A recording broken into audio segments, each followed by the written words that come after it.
Alright guys, so we're not going to work on this one just yet. This one I don't think is going to take all that much work to get it going, but I am going to do a compression test on it before I start screwing with it. Probably throw that into a video as well, but we'll go ahead and get started with this one first. This is a Craftsman self-propelled lawnmower. I have the bag and I also have the top beauty cover from another lawnmower. They were a garbage pick. Overall, this lawnmower is in pretty darn good condition. The back wheels, these Craftsman lawnmowers have a real penchant for, I say Craftsman, but it's an MTD problem because that's who makes these.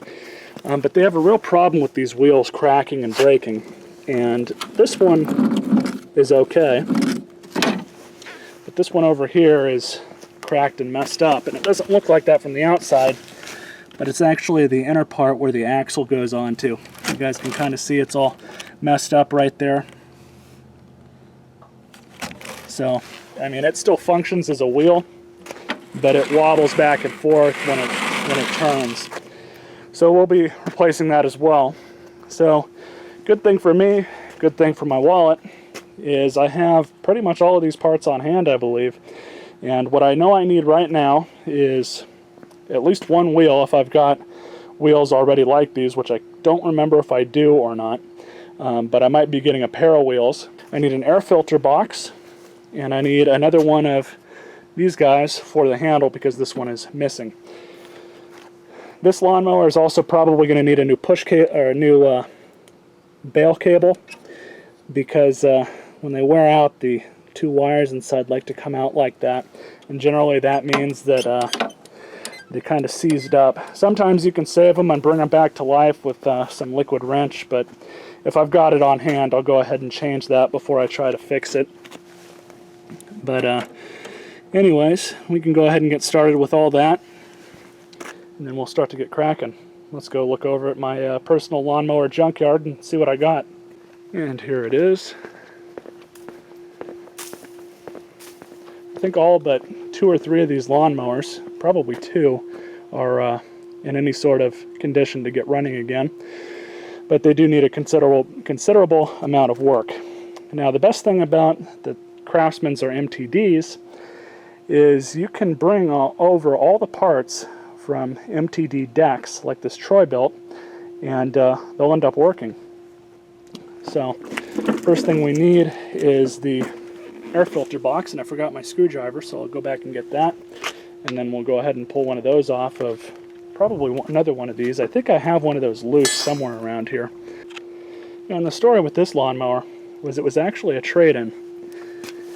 Has a bent crank though, unfortunately, but it's really not too far out of the realm of possibilities when you're working on lawnmowers and small engines. I see them from time to time, though they're not nearly as common as one might think. So we'll go ahead and pull that off because we'll need it. I think this filter is actually still good. I'll blow it out before I stick that in, of course. Might replace it. And then we need the filter box. And so I have that now. Gonna need these 3 bolts. So we'll go ahead and stick those in there, just for the time being. And then this gasket I don't think is savable, unfortunately, but whatever. And so, as I said earlier, it's awesome to have your own lawnmower graveyard because chances are you already have everything you need and you don't have to spend a dime. So we've got that, we've got this. I have another wheel over there. I'm not sure if it'll fit. If that one doesn't fit, I'll probably just go take another wheel off of one of those MTDs that I have that have a blown motor on it and the deck's pretty much shot, which is probably what's going to end up happening, but we'll see. I also took the air compressor and cleaned out all the pleats. It's not horrible. If it was my own personal mower, I would just leave it be and you know, change it if it got any worse, but probably throw this one back in. It looks like it'll still filter air just fine. There's a lot of dust that came out of it though. We can go ahead and stick this little doodad on the handle. I'm also going to adjust the handle height as well. I'm pretty sure on these I can adjust them. And so now the next step is to pull the carburetor off and give it a good proper cleaning and see just the overall state of it. And then we'll go ahead and put the air filter box back on after everything's reassembled, and hopefully it'll give us a start. I haven't even checked the oil level yet, but I'll do that right after I'm done with the carburetor. And so everything is bone dry in the gas tank, so I'm not even going to bother pinching off the fuel line. We'll go ahead and remove it. Fuel line's now removed. So now we can go ahead and remove the carburetor, which should be easy enough. The normal size socket actually works a little bit better than these deep ones, but that just happens to be what I grabbed. And let's go ahead and pull the carburetor off. And so far, the throat looks okay, but that's only so telling. We'll go ahead and pull the bowl off and see how dirty it is inside.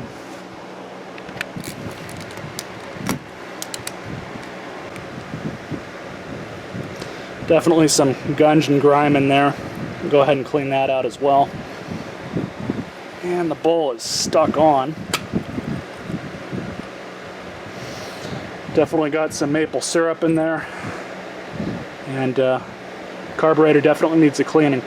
Now you guys have seen me clean these carburetors out I don't even know how many times. So I'm not going to bother showing myself cleaning them. Just because it's a very common thing that I've done and shown in videos. So we'll go ahead and just take it apart and go from there. Alright, so now with the cleaned out carburetor, go ahead and throw our O-ring back on. But first things first, we'll go ahead and throw this carburetor back on. Stick the linkage through it. And we'll just go ahead and cinch down the carburetor.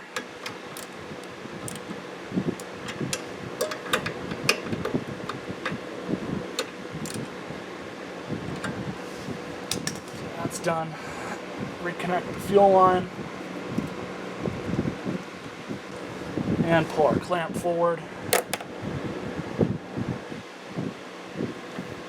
There you go. So now really all we have left to do is throw our air filter box back on. So I'm just going to leave the air filter and the air filter hat off, or door, whatever you want to call this thing. Just because I like to see everything that goes on inside of the lawnmower. This gas cap though is one of them special gas caps that you're supposed to put that, I forget what they call it, I know it's on here, fresh start cartridge into. And man, this thing is just torn up. But I've got plenty of other gas caps in the hoard, so I'll go grab one of those really quick. Alright, so as you guys can see, I found another cap that was actually in my yellow disposable box. Go ahead and give her some gas.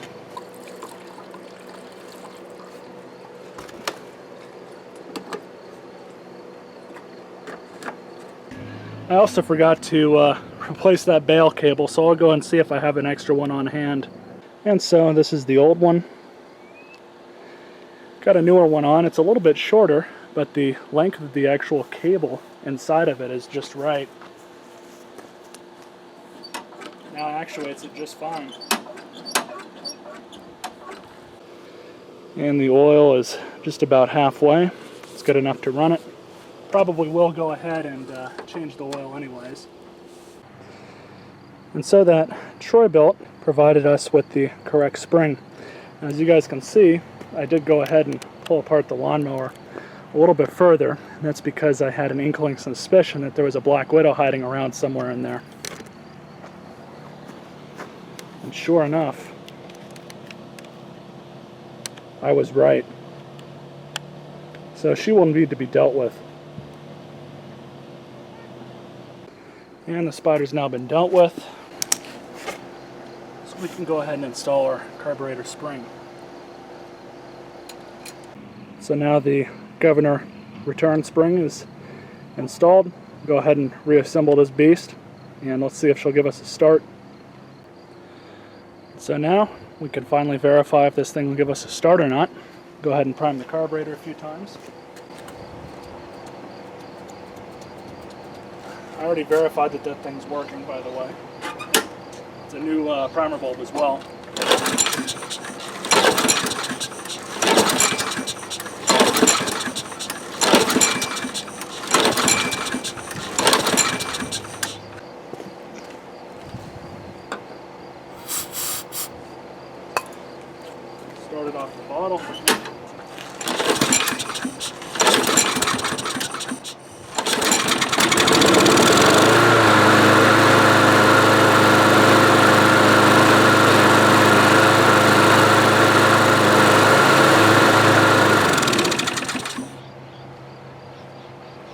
So it definitely runs.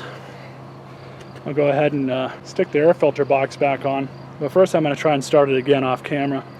It could have just been a fluke because it had been sitting so long, and it looks like a little bit of oil is coming out of the exhaust. So I'm going to continue messing with it and get back to you guys with what I find. I just mowed this whole area in here. A little bit over there, and a little bit over there. Shut the mower off. Turned it back on, pulled the cord of course, and did that a few times. Just shut it off, pulled the cord, started back up.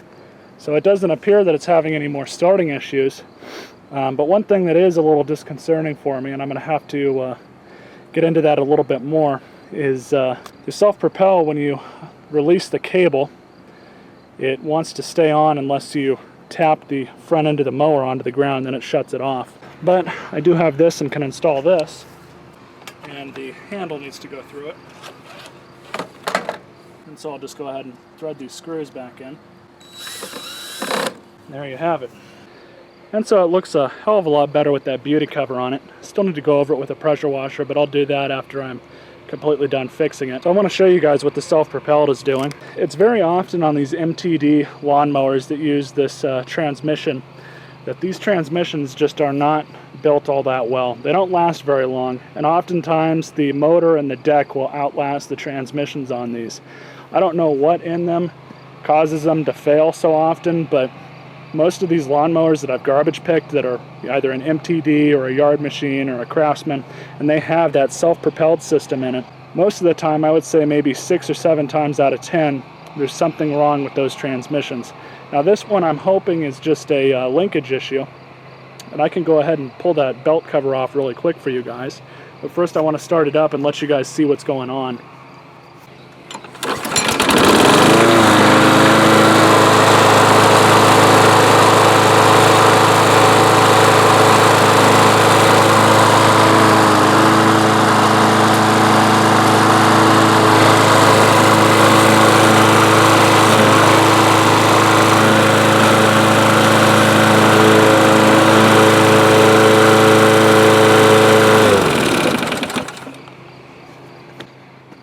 So there's definitely something going on with it. I'll go ahead and pull this cover off, and maybe it's just gunked up with a bunch of grime and grunge and stuff. So hopefully it's that simple and I can just clean that whole underside out and maybe lube it up with some liquid wrench or something. So I'm just going to go ahead and pull this cover off. 5/16 socket. And it looks like it is a little dirty down there. No black widows is always good. So I'm going to actuate this thing so you guys can see it.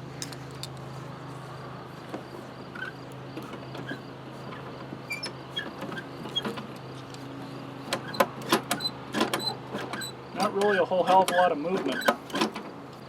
Could just be a bad cable. So just because, I'll go ahead and squirt some liquid wrench on it.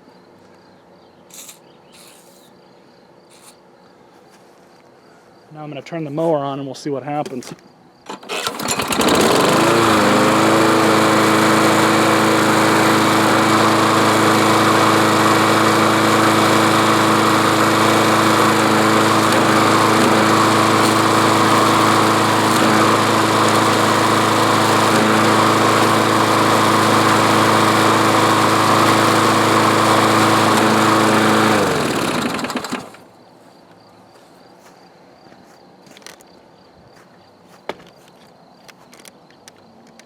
I really would not be surprised if there's supposed to be a return spring of some kind on the other side. I'm going to go and check another junk mower I have in the horde.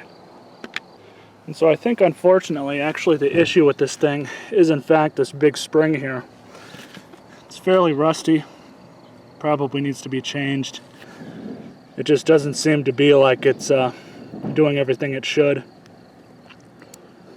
So what I'm going to do on a different day is verify that that's in fact the spring, and I might just order one by proxy just in case. So the model number on this thing is right there. So hopefully I can find another spring for it. And pretty sure that's the issue, because the best I can tell, I'm not really sold on the idea that there's anywhere else where there might be a spring that would link up to, other than maybe right there in that little hole. Sometimes they do go around that, but there's a significant amount of sheet metal in the way of a loop, so I'm not sure it goes there. But I'll do some poking around online and look at some parts diagrams and order parts if I have to, but that's probably going to be the case. So this video is probably going to be a two-parter, and tune in for the next round. Until then, you guys all stay classy.